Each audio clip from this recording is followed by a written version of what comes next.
Bonjour, bonjour, bonjour, bonjour, bonsoir, bonsoir. Ça dépend. Esika wapi vidéo oyo ekokutamela bino. Mbote, mbote na bana Congo, bana ya diaspora congolaise, esika nyonso tozali. Nzambe apambola biso. Ya solo ya bino ndeko Kongo alenga mwana fumu Kimbangu.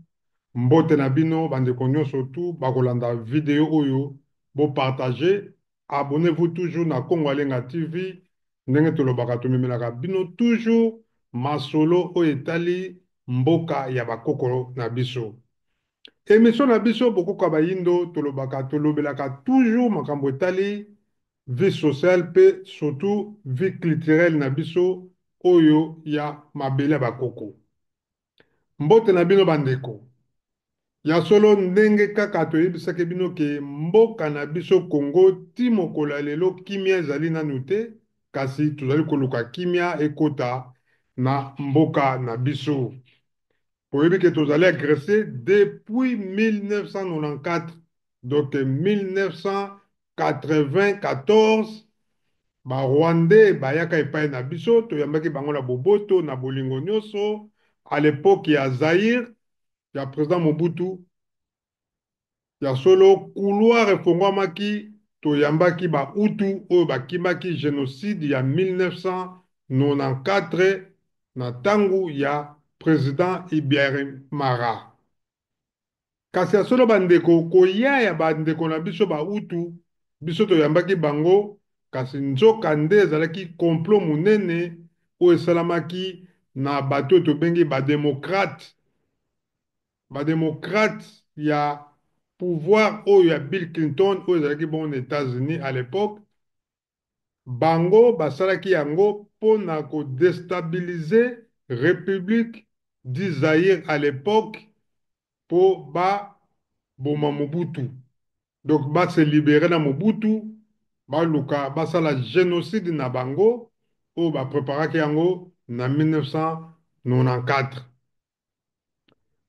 bandeko na ngai makambo ya Congo fo biso bana Congo tofongola misu na biso totale betumba oyo esika ewuti nde ekopesa biso ekointerpele biso makasi mpo toyeba ndenge nini tokoki koyeba nani azali traître nani moyini na biso nani azali koluka pote ya solo lobi biso tokóma na kokoso na kati ya mboka na biso Zaïre. À l'époque, après 3 ans kaka, 94 à 97, baye koya penza militairement avec Laurent Désiré Kabila.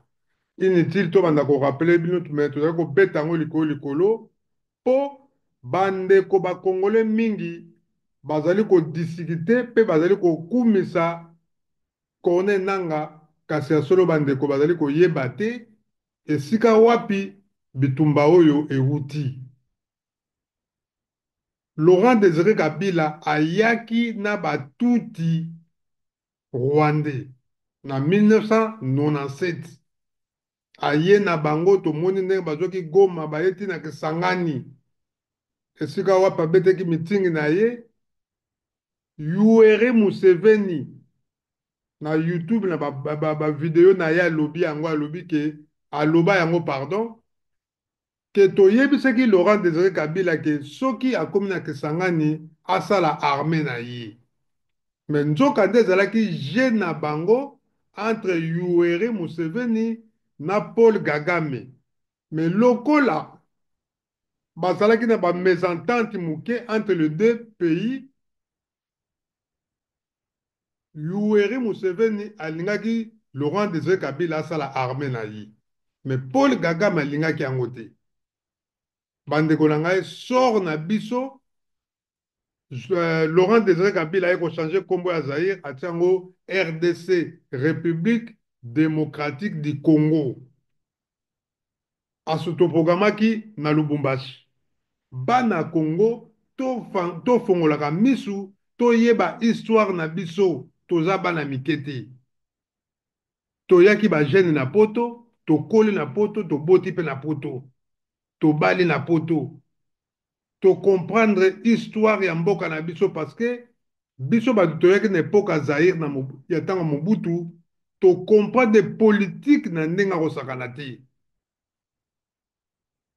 Grand frère na biso bayaka kala poto akala bayaka na bango kotanga misu bayaka na bango bacoopération bayaka na bango bacope tomonaka bango biso tozalaka na bakishasa tomoni bavie na biso nde bautaka baparis bakitaka bakine bamisu bautaka babruxelles do bayaka na bango makambo na bango ya bacoopération baoyo mpe bayaka baétudiant tomonaka mpe nde babande koya na balogique na bango me makambo ya politike banda kobetela biso mpena masolo te tosali befort biso moko politike ya bakongolais eye koyebana na 1990 ntango ya conférence nationale papa Etienne Tshisekedi biso nyonso toki bana mike toki na idps jeune nyonso tu oyo azalaki avant 1990 oyo azalaki deja éveillé biso tu tozalaki na idps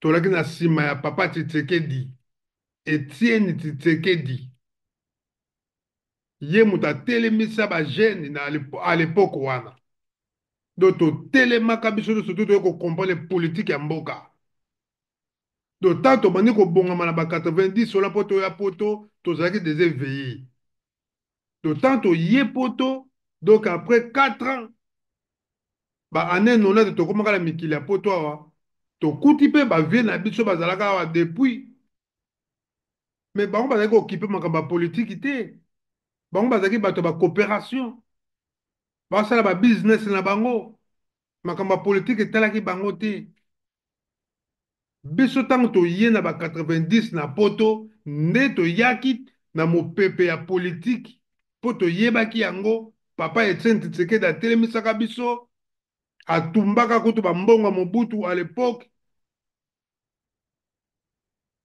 donc toyebaka politike tokomi okomprendre politike tokomi na tokoti mpe na poto na baparti politike bamosusu bakoti na ba idps mpo idps ezalaki mpe na poto bamosusu bakoti na baparti ya mike mike neti biso toyaki napesi vie na nga dushai kulutu na biso vie dushai mbote na esika azali asalaka parti politike awa na kati ya bundes na allemagne na 1990 tozalaka na parti politike na ye kombo kuta ekimi ngai me nayebi ke président na biso ezalaki président dushai esika azali mbote na ye donc bandeko na ngai na 94 ti 97 barwandais baye bandeko na nga bagroupe oyo donc basoda oyo bayaki na Laurent Désiré Kabila parmi basoda wana tu Joseph Kabila azalaki na kati James Kabarebe tomonaka ndenge gouvernement Laurent Désiré Kabila asalaka James Kabarebe akomaka ministre ya défense je pense so na bosani te donc bakaboli baporte bizimakarara azwi fer étranger bapose nyonso tu oyo ya minene affaire territoire ruberwa décentralisation donc barécupéraki biso bapose nyonso ndenge bayokanaka na bakore na bango Paul Kagame abandaki kozwa mibeko mitindo na ye epai ya baoccidentaux baaméricain na baeuropéen Bill Clinton ye mutu ayaka ke il faut basala to babalikanisi Congo Sarkozy aye kozwa pouvoir tomoni Sarkozy alobi ke Congo akabola richesse na ye na bapays voisins y compris Rwanda mpo bayebaki ke balikanisation na bango ekosalama ezalaki deja coopération oyo baeuropéen babongisaki bana Congo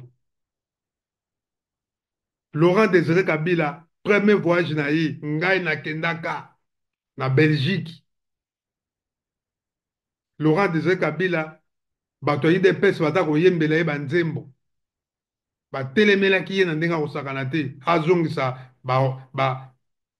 baétranger na ye amemeli biso na kati ya mboka Laurent Désiré Kabila akenda na ambassade asala vidéo alobi namoni baindividu moko na libanda il comprend pas bazoyeba makambo ya mboka te baza koyembela ngai baza kofinga ngai lokola azalaki koloba lingala ate akoloba mingi ka bafrançais donc bandeko na ngai idps etelemaka deja batelemeli Laurent Désiré Kabila na 97 98 toyei komona Laurent Désiré Kabila ti asala effort atelemisi bakongolais bakongolais botelema bato bazali bapaya il faut tobimisa bango na mboka aka adeklare asimba bango te bango moko bakima James Kabarebe tula mwisi ya zaza Bisima Karara tula mwisi ya zaza bakima bango moko na baruberwa bakimi sans batoucher bango. Laurent Désiré Kabila seki abi oh mais moi je pensais que ce sont des Congolais. Ah bandeko bana Congo bato bayaki bakongolais biso moko mpe à l'époque wana moto atimbisaki biso bayebake no bato bazali baétranger tala masolo nde eza kokende c'est papa Etienne Tshisekedi te bato bazali bapaya baza baétranger peuple congolais totelema tolamuka. Laurent Désiré Kabila akangi papa Etienne Tshisekedi ake atindi ye na mboka na village ti na 2002 baye 2001 2002 baye koboma papa Laurent Désiré Kabila parce que bakor oyo bapesaki ye asiniaki arespecte yango te abwakisi yango alobi ke jamais oyo eza mabele ya bakoko na ngai mabele eza ya bakoko na ngai bino boza bakongolais te boza batuti barwandais tokoki jamais kozala bawumbu na bino aloba yango ayeti na baconférence na babelgique partout na Londres atelemi alobi que non nous ne sommes pas agressés il n'y a pas de rébellion mais ce sont des Rwandais babundi bitumba epai na biso na Congo entre les deux armées Uganda na Rwanda mpona kowelaka mabele mpona kowela baminere bandeko na ngai tala mboka na biso esika ewuti biso bakongolais ya lelo oyo toyaka bapoto oyo toyaki bagene lelo toleki daya ba 50 ans tokende ba 60 ans toza so bana mike te bana na biso bakoli babotami awa. Laurent Désiré Kabila akufi Joseph Kabila azwi pouvoir na misu ya bakongolais 100% oyo babotami na Congo basali politique na Congo oyo bazalaki mpe na nsima ya papa Etienne Tshisekedi bakei na salisi ti bakei kosala constitution oyo lelo oyo ebongwana bongwana ekoti bapito pale constitution oyo ezanga mutuna makolo ezali mpona baintere ya batuti rwandais mpo nini Paul Kagame tous les rébellions oyo esalami na Congo ntango la Laurent Désiré Kabila akufi na ntango azalaki ezalaki géré mpona baintere ya Museveni na Paul Kagame Jean-Pierre Bemba Mende Musa na Mwisi bango nyonso to basala Ruberwa sauf kaka Joseph Kabila ye atikalaki na Laurent Désiré Kabila aye kozwa pouvoir tomonaki awa ntango azwi pouvoir papa Etienne Tshisekedi kaka atelemi azali congolais te azali rwandais bokangela ngai ye boya na ye awa ya solo bandeko na ngai bakombatant batelemi na Europe awa na diaspora bitumba ebandi y compris na papa Etienne Tshisekedi na Félix Tshisekedi tobundi na bango bitumba awa bandeko na nga bakongolais tofongola miso na biso Kunda Batouara ye asali rébellion abomi biso toujours na appui ya Paul Kagame. Ba ministre affaires étrangères nyonso tout o balekaki depuis Laurent Désiré Kabila tina Joseph Kabila bango nyonso tout bandeko babande kosala intérêt toujours ya Rwanda. Intérêt toujours ya Rwanda. Bango nyonso tout depuis Bizima Karara ti ya Longwe o nyonso tout babande ko remplacer ye bandeko. Tous les ministres affaires étrangères bazali kosala pour l'intérêt ba Congolais te. Bazokende kuna lokola ba pion ba dame baza kotindika bango kotindika okona balie souple kaka ndenge wana bandeko na nga bana ya Congo bitumba oyo ezali na Congo ebandi lelo te ebandi mosika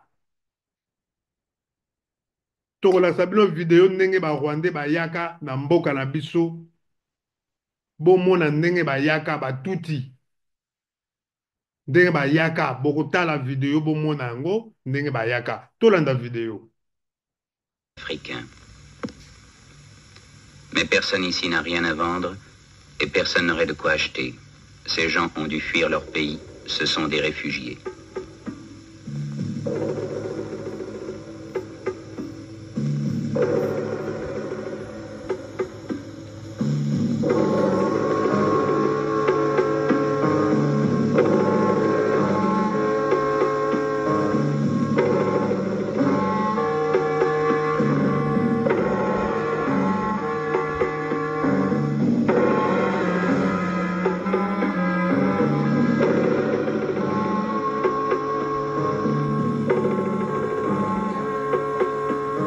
Depuis 1961, des troubles, puis l'accès au Rwanda, ont obligé quelques 120 000 personnes, pour la plupart des Watutsi, à quitter leur pays.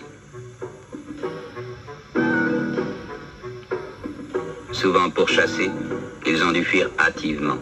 Ils laissaient tout derrière eux, leurs troupeaux, leurs biens, parfois même un enfant.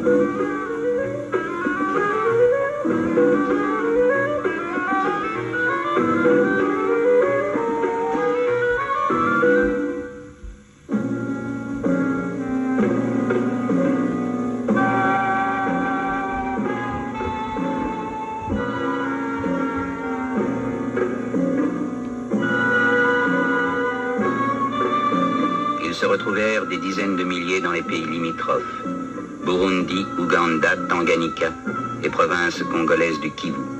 Ils étaient déracinés, anxieux, à la limite de leur force. Il en mourait jusqu'à 100 par jour.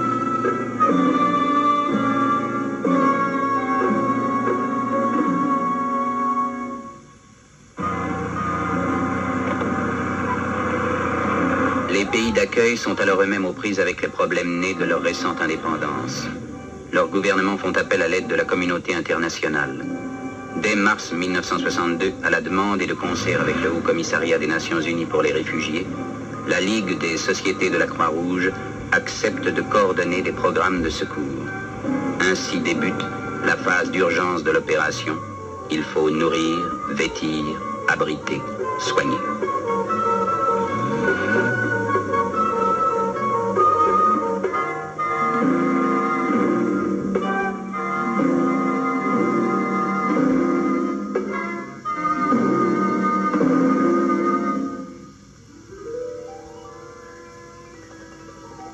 Mais les réfugiés sont tristes. Leurs pensées sont ailleurs. Là-bas, au-delà des collines, il y a le pays de leur enfance, l'odeur familière du troupeau.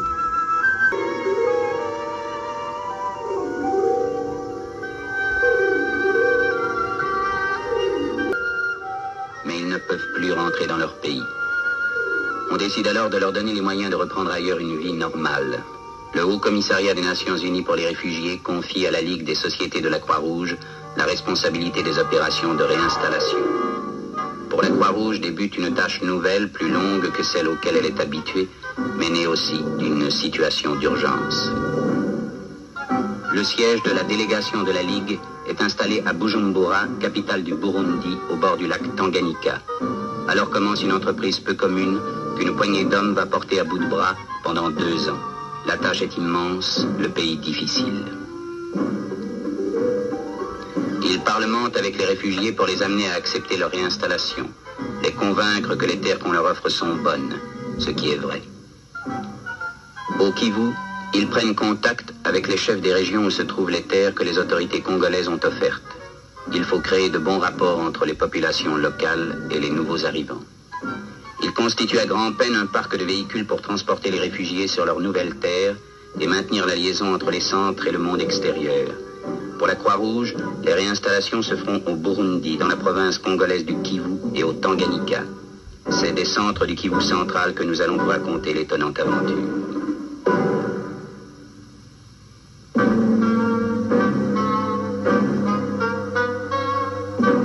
Il y a 80 km entre Bukavu, siège de la sous-délégation de la Ligue, et les hautes montagnes du Kivu central. Les pistes sont difficiles, personne ne s'en occupe plus. La Croix-Rouge va devoir mettre sur pied son propre service d'entretien. Ce chemin, ses délégués vont le parcourir des centaines de fois à une allure qui ne dépassera jamais 15 km à l'heure.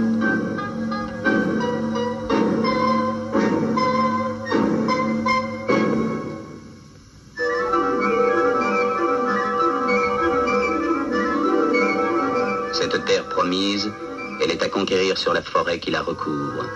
C'est ici qu'il faut bâtir des villages et gagner des champs cultivables. C'est ici qu'on va transporter camion après camion quelques 30 000 réfugiés.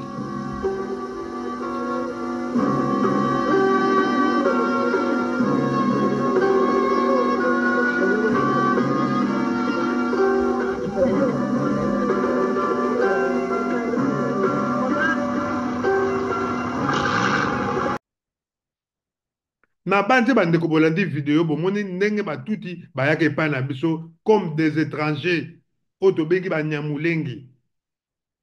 Lelo yo Corneille Nangaa aza koloba ke to respecte langi oyo tobengi ya munyamulengi. Banyamulenge bango wana toyuti komona baza baétranger baye na mboka na biso koya atanke bapaya. Ndenge moko bangole oyo tobengi bazombo baye epai na biso ntango ya guerre bakimaka bayaka mpe epai na biso ti lelo na bandi baimpoza biso teke noki zombo ekoma langi moko boye na kati ya Congo. Non, toza na balangi na biso za 4 langue, toza na Lingala, toza na Swahili, toza na Chiluba, toza na Kikongo. Bandeko na biso ba Congo Angola tosi tokabwana me balangi na biso ya Kikongo ekokani kaka na baoyo ya bango na oyo baza na Brazzaville.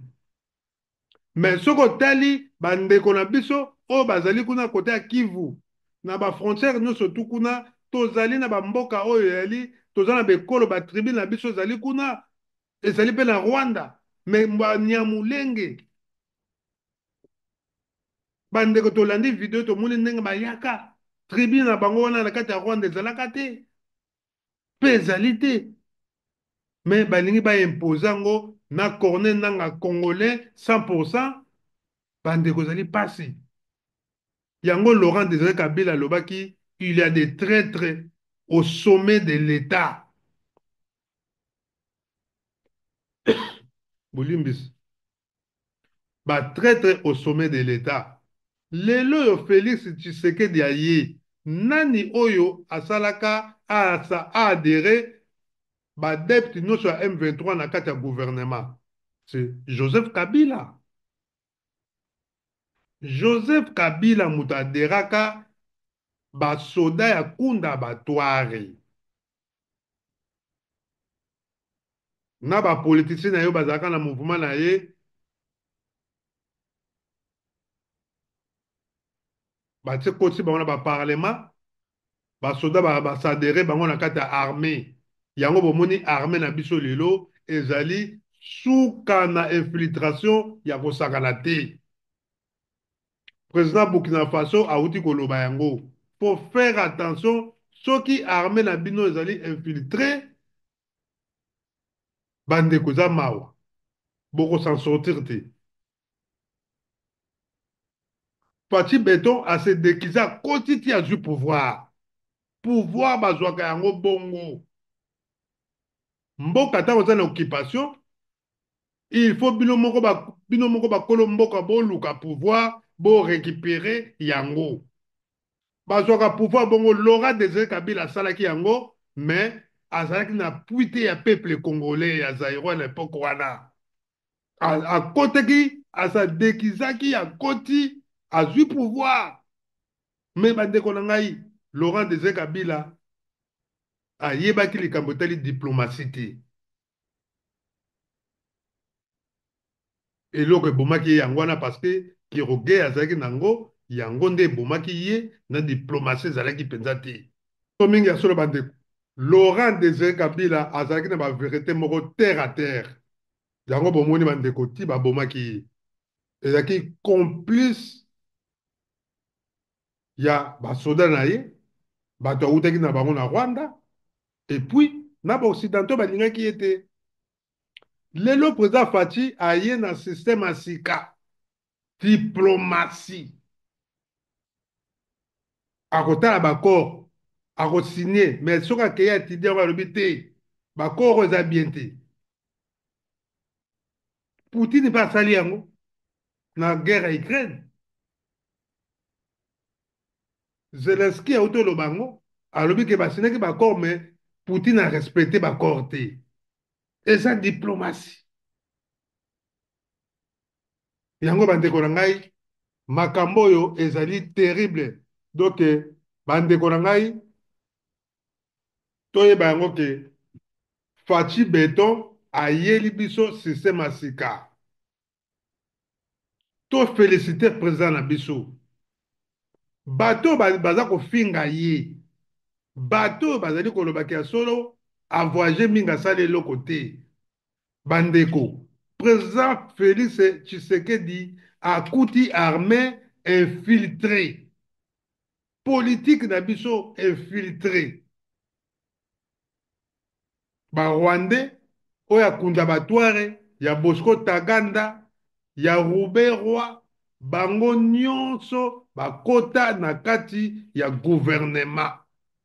En 1996, alors que le génocide au Rwanda, les génocides au Rwanda, il y en a eu 4, même si on ne parle que d'un seul.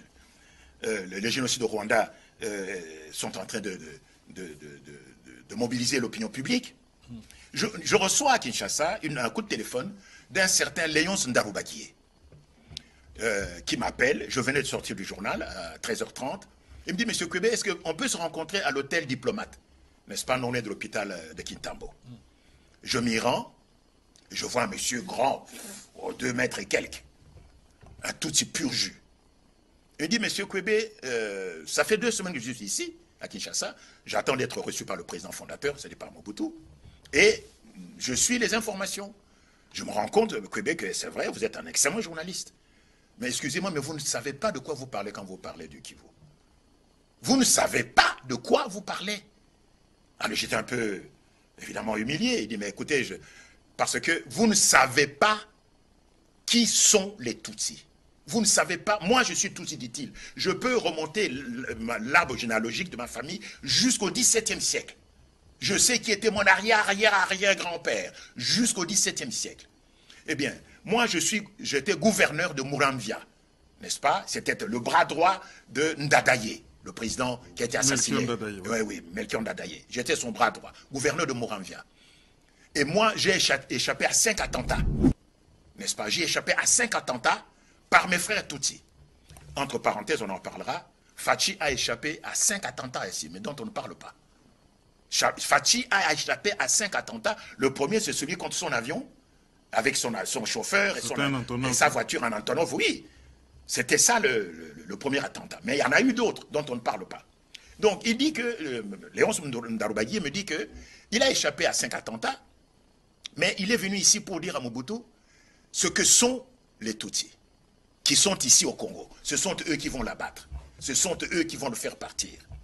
Mais j'attends depuis 2 semaines, je ne suis pas encore reçu. Et il me dit, mon cher Kwebe, vous ne savez pas, vous n'avez pas la moindre idée, quelle que soit votre imagination, de la haine que nous, les Tutsis, nous portons aux Bantous congolais. On vous hait, on vous déteste. Et d'ailleurs, on vous appelle des chèvres dans notre argot. Et pour nous, les Tutsis, tuer un Moutou congolais, c'est faire œuvre de prophylaxie. C'est comme si vous écrasiez un moustique. Le moustique ne vous a rien fait, mais dès que vous voyez un moustique, le premier réflexe est de l'écraser. Dès que vous voyez un serpent, si vous avez un bâton, le premier réflexe est de le taper. Eh bien, pour nous, les Tutsis, vis-à-vis des Bantous et des Hutus, c'est la même chose. Et c'est dit en toutes lettres dans le plan d'annexion, le plan ici. Il dit, on vous déteste, on vous hait, comme vous ne savez pas. Et je vous signale que les Tutsis sont en train de préparer un coup contre Mobutu. Ils ont dû rire sous cap lorsque Félix Tshisekedi disait que Kagame est son frère. Exactement. Mais, écoutez, voilà ce qu'ils disent ici.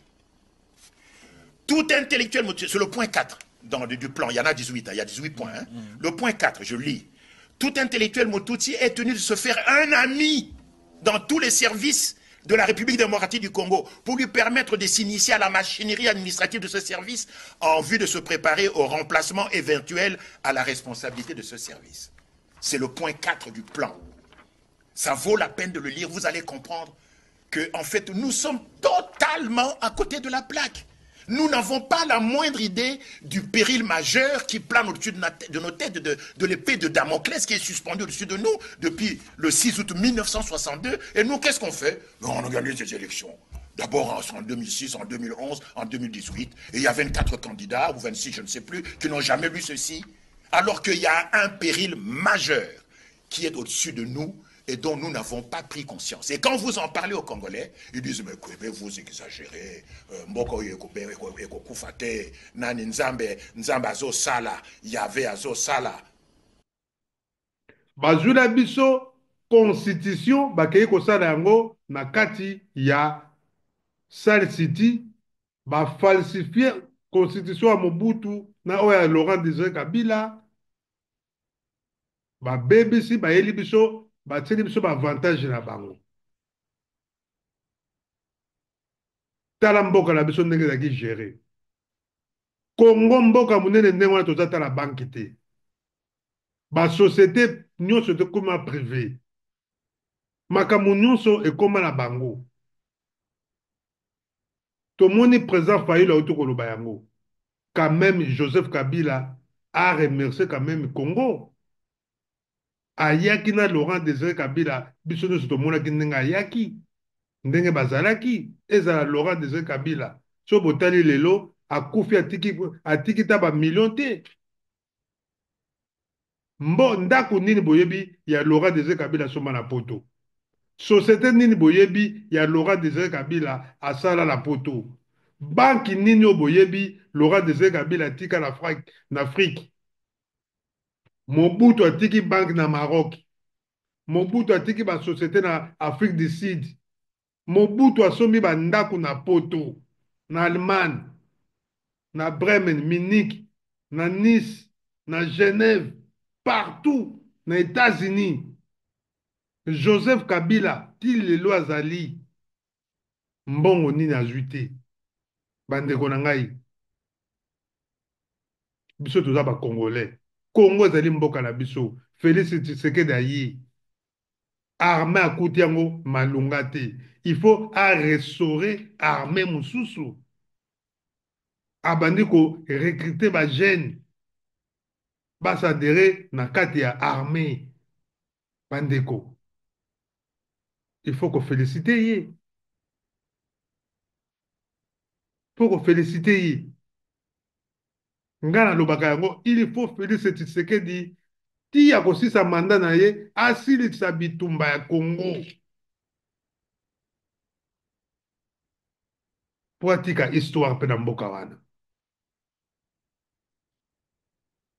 Akoti na diplomatie ata kotambola. Tala lelo ministre Mama Teresa, ministre na biso ye wana, véritable ministre affaires étrangères. Bozo senti. Donc aza kolakisa peut-être ya solo un ministre affaires étrangères azalaka boye. Donc il Fachi Beto a ponelaki biso un vrai ministre ya affaires étrangères. Kosa Mutamba, ministre de la justice.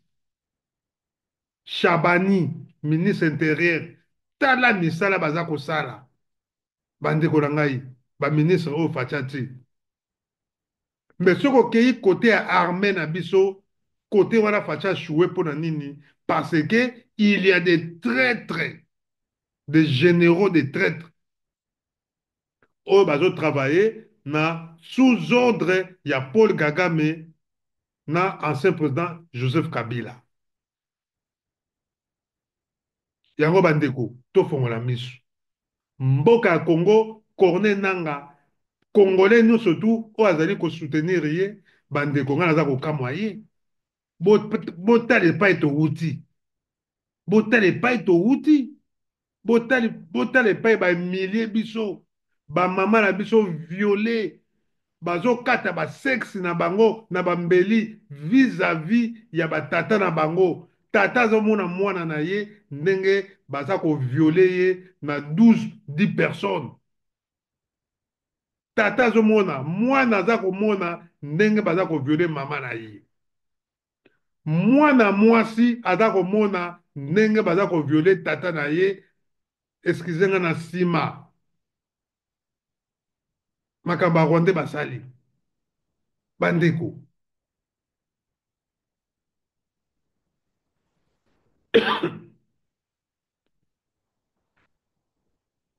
Soki opia biso kanda te bandeko ezali pasi. Congolais nyonso tu oyo ezali na nsima ya nanga bandeko eza mawa na yo. Ezali mawa. Mawa pe pasi. Corneille Nanga akei so kosangana na barwandais. Paul Kagame toujours chef na ye. M23 oyo kunda bato asali na 2012. Joseph Kabila sa adhéré bango na complicité na bango. Corneille Nanga so akei kuna mpona kolasa faiblesse na ye baza koyebisa ye ke non ki na Rwanda ezali langue ezalaki na Utshuru na Rutu. Donc bandeko bana ya Congo eza mawa mingi. Lelo oyo diplomatie ya Félix Tshisekedi kei na suka ekomi kokende. Paul Kagame akomi na problème. Paul Kagame akomi na problème. Toyebisaki bino nga na terre na memelaka bino toujours ba vérité. États-Unis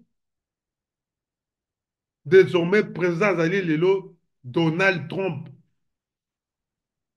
alobi tous les pays nyonso tu badémocrate baimposaki makambo na bango aza konile bakor nyonso tu wana kobanda na Russie partout tina Afrique alobeli mpe la République démocratique du Congo.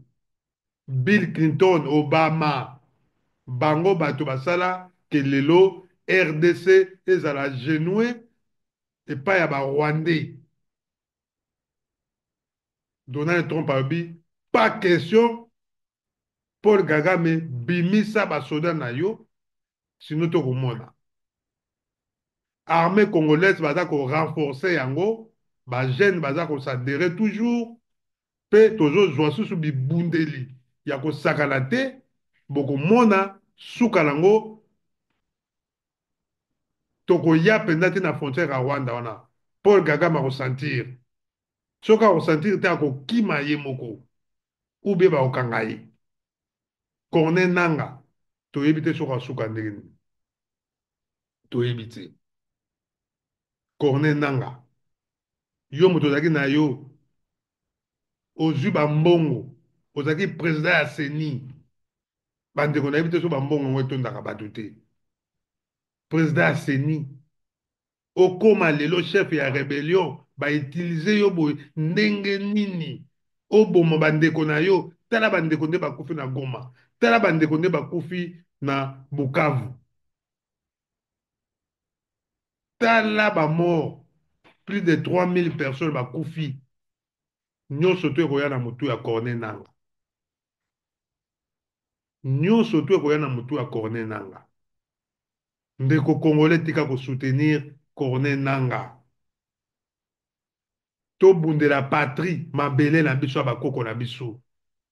Lelo, premier ministre na biso, Judith Suminwa, ye moko alobi ke ya solo likamba corruption, ba jeune ba retourna ba question, tolandi yango ekozala eleki lelo na bandi bandeko nyonso to bamoni jeunesse telemi likambo tali corruption parce que président Félix mbongo pe bungi mingi miyibi nyonso to bayibi mbongo tomona mpe bakangama bapolitisien oyo nyonso to baza koyiba bambongo bakangama tomona bango kosa mutamba justice esalama mbongo na biso etongela biso mboka biso peuple congolais to na mbongo te ya kofuta basoda mama Judith peuple azo vivre na moins de 1 dollar sikoyo bakozwa ata 5 dollars wapi mpo bapesa soda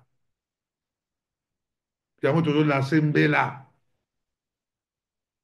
président de la république diplomatie na yo eza kokende kitoko mama na biso Teresa nzambe apambola yo na rôle oza kosala en tant que femme mpona kobundela mabele ya bakoko na yo Paul Kagame sor na ye aza kokende na suka bafrançais bakomi koabandone na baeuropéen Corneille Nanga yebela bandeko tokomi na suka masolo na memelaki bino mokolo ya lelo peuple congolais tozala éveillé tozala vigilant toyeba mopaya nani meme toza na diaspora tokeba na bamaster bakamarade mingi omona alobaka lingala ntango mosusu azani mpe congolais te faites attention ngai oyo naza koloba na bino 100% congolais mama muyombe papa muyombe je suis 100% congolais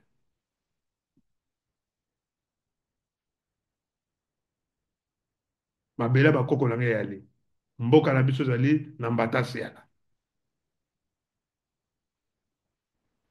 bakoko na ngai bauta kuna na mayombe tozolobela Congo parce que c'est la terre de nos ancêtres c'est notre patrie nga moko atake molobeli totelemaka awa mpona bacombattant totelemisaka bacombattant tosali baémission totamboli partout na bacaméra ofele mpona kolakisa ke non tolingi mboka wana mpe tozotika te tozokontinue toujours mobilisation ya peuple congolais tozala éveillé moto akosa biso te mabele oyo tomoni ya Congo tokumisaka yango tosambelaka yango ndenge bakoko bayebisa biso mpo ye moto amemaka biso ye moto amemelaka biso richesse oyo eza ya bapolitisien te mama Suminio président Félix richesse ezali bokabola yango na population botongela biso banzela mpo banzela biloko na biso toza kolona biso tozwaka yango na Kinshasa toliaka bino kaka koyiba les politiciens congolais il faut cesser de voler cesser de voler yango moni bapays wana bazosakana na biso balobi ke bapoliticien congolais balingi toujours koyiba kotambola na mituka moko ya chere bandako bozosomba na poto mais pourquoi pas bokobongisa bandako na bino mambola RDC tokolonga etumba barwandais tomoni mpasi bobomi biso plus de 10 millions ekoki bohumilie biso parce que bobimi na basi na biso bobomi bango boviole bango bokomisi bapapa na biso bainapte bokati bango maboko bamakolo quelle humiliation peuple congolais yo moto oza kosoutenir nanga yo moto oza kosoutenir M23